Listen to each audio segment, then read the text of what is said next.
2026లో CSC అనేది తీసుకోవచ్చా, లేకపోతే ఇది ఒక ట్రాపా? ప్రజెంట్ ఉన్న సిచ్యువేషన్లో ఎవరైతే కమింగ్ డేస్లో బీటెక్లో తీసుకోవాలనుకుంటున్నారో, బీటెక్లో ఏ కోర్స్ తీసుకోవాలి, ఎలా ఉంటుంది? కొంతమంది మీడియేటర్స్, కన్సల్టెన్సీ వాళ్ళు ఏం చేస్తారంటే దీనికి సంబంధించి ఒక భయభ్రాంతులు గురి చేసి ఇది బాగలేదు అని చెప్పి మా దగ్గర కౌన్సిలింగ్ తీసుకోండి అంటారు. జనరల్గా అది కూడా 10,000 దాకా ఉంటుంది. అఫ్ కోర్స్ పేరెంట్స్ కూడా కొంతమంది తెలిసి తెలియక మనం ఎందుకు అడుగు వేయాలి, తెలిసిన వాడిని అడిగితే ఒక పని అయిపోతుంది కదా, పొద్దు పోయిన డబ్బులు అని చెప్పి అంటారు. ట్రాప్ స్టార్ట్ చేసి అక్కడి నుంచి వాళ్ళు ఏదైతే టైఅప్ ఉన్న కాలేజెస్ లో జాయిన్ చేసి మళ్ళీ ఆడ నుంచి ఇంత కమిషన్ అని తీసుకుంటూ ఉంటారు.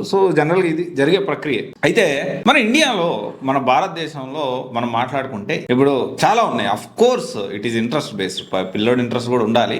కానీ నేనేమంటున్నానంటే సిఎస్సి అనేది కాకుండా మన ఇండియాలో సాఫ్ట్వేర్ ఉద్యోగాలు కాకుండా ఇంత జీతం ఇచ్చేది వేరే ఏమున్నాయి చెప్పండి, కమెంట్ చేయండి, నేను చూస్తాను. ఇంక్లూడింగ్ ఐఏఎస్ ఐపీఎస్ కంటే సరే ఆఫ్ కోర్స్ ఐఏఎస్లకి ఐపీఎస్లకి జీతంతో సంబంధం లేకుండా వాళ్ళకు ఉండే ఫెసిలిటీస్, వాళ్ళకి మంచి ఫెసిలిటీస్ ఇస్తారు, కొంత జాబ్ సెక్యూరిటీ ఉంటుంది, సమాజంలో హోదా గౌరవం ఉంటుంది.